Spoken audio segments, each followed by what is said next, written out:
సుకుమార్ సినిమాలు చాలా వైవిధ్యంగా ఉంటాయి. కథని, క్యారెక్టర్ని సరికొత్త షేడ్లో కాయిన్ చేస్తుంటారు ఆయన. ఇప్పుడు రామ్ చరణ్తో ఓ సినిమా చేయబోతున్నారు. ఇది కూడా ఓ ప్రయోగాత్మక చిత్రమే.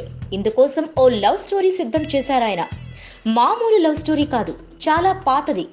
దాదాపు 30 ఏళ్ల వెనక్కి వెళ్లి ఈ కథ చూపిస్తారట.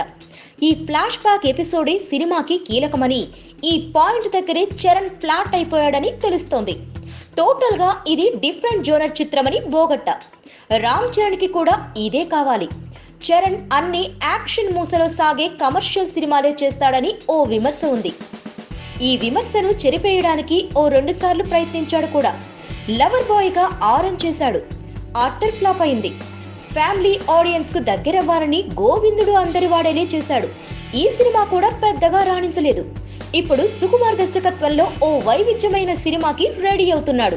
ఈ ప్రయోగం మంచి ఫలితాన్ని ఇవ్వాలని కోరుకుందాం. Please subscribe.